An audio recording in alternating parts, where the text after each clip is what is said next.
One man, one mission, to rid the world of chronic anxiety once and for all. The Anxiety Guy, Dennis Simsek, shares his personal transformation from living a life filled with overwhelming worry to becoming a full-fledged positivity machine, a leading authority in generalized anxiety. Dennis gets to the truth of your mental health challenges and sets you on a path to transforming each and every area of your life. Here he is, the one and only, the Anxiety Guy.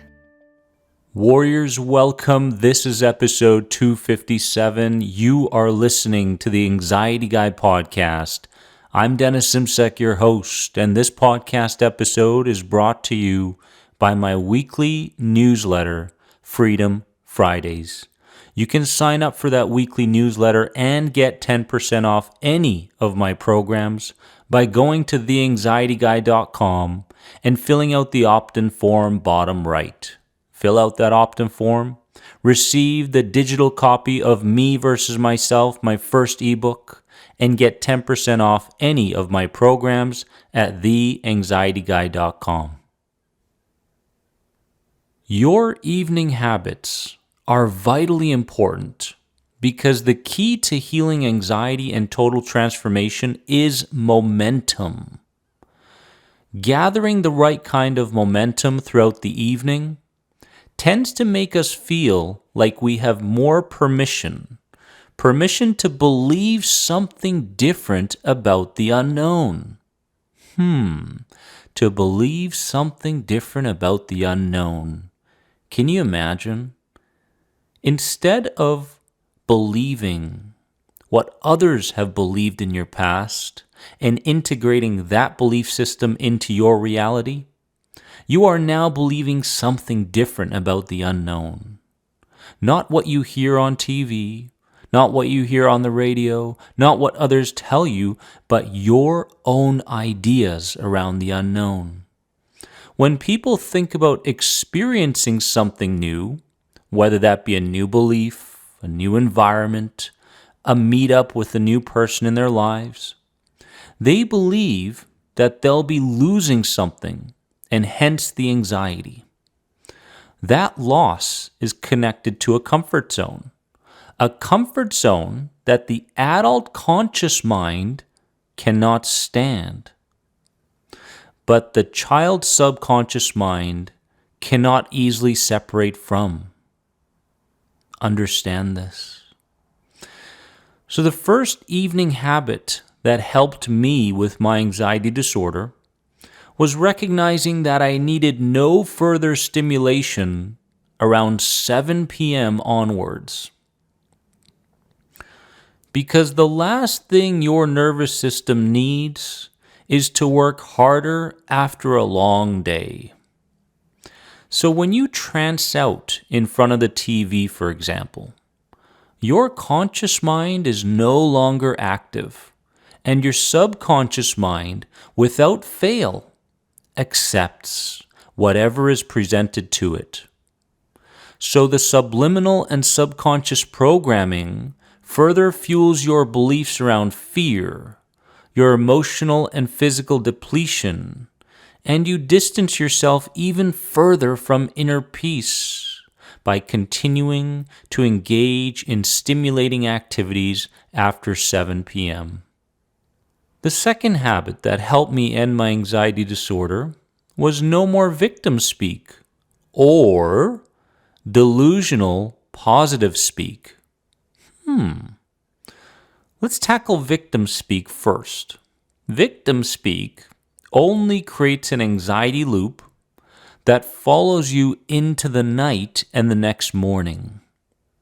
Delusional and forceful positive speak is hardly ever believed at a heart level. Hence, positive thinking becomes our retreat many times to deal with anxiety, and yet it never seems to get us anywhere. You notice?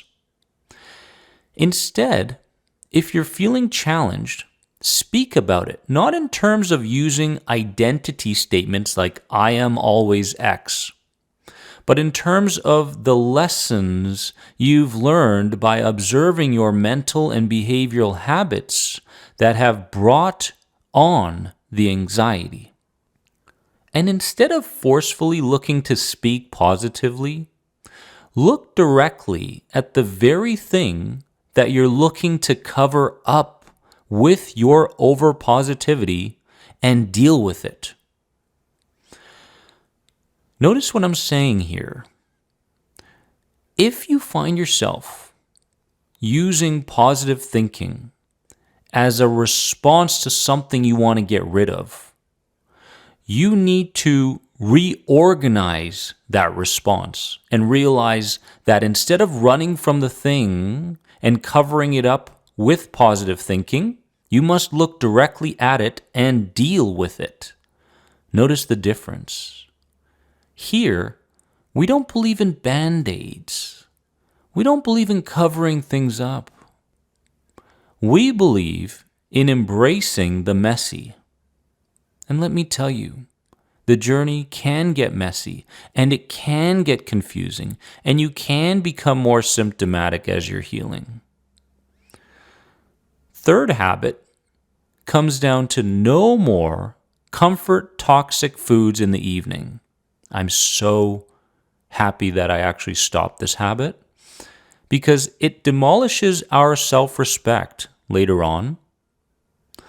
And with mental, emotional, physical depletion comes a need to feel good right away. So junk food and alcoholic beverages are the go-to for many people looking for a good feeling now. So instead of toxic foods, fall in love with the idea of optimal health first. I want you to hit that pleasure button over and over and over again by recognizing how your life can change for the better if you simply look to the root causes of your tired state. Root causes of your tired state. And then replace your comfort foods with better options. Now, remember, warrior, your evening habits determine your sleep quality. Your sleep quality determines your emotional state in the morning and how you handle internal and external challenges. You may have an arsenal of skill sets in terms of how to deal with fear in the moment. You may be doing a great job emotionally reframing your past traumas as you're learning through F-Coping Start Healing. But if these evening habits are not in place and you're not gathering this kind of healing momentum moving towards the night, then your sleep quality diminishes and you wake up the next morning, even after an 8-hour, 10-hour sleep, absolutely exhausted. Aren't you tired of feeling this way? If you are, become dissatisfied enough to look directly at your evening habits and change a few. No more stimulation after 7 p.m., no more victim speak or delusional positive speak just to cover up the very thing you need to look directly at, and no more comfort toxic foods in the evening. Your life is going to change. You're going to change. I love you from the bottom of my heart and know that because we're in this together. And if you have any other questions on any of my programs, head over to theanxietyguy.com under the menu item My Programs and learn more today. You are more than anxiety. I'll see you soon. Thanks for being an important part of the Anxiety Guy podcast community. If you enjoyed this podcast, please leave a positive rate and review. If you're searching for further support on your road to recovery from anxiety, head over to anxietyexit.com and take part in the powerful End the Anxiety program based around the CBT model. If you're searching for a more one-on-one approach, you can sign up now for personal coaching sessions with Dennis via Skype. Remember, you are more than anxiety. See you in the next episode.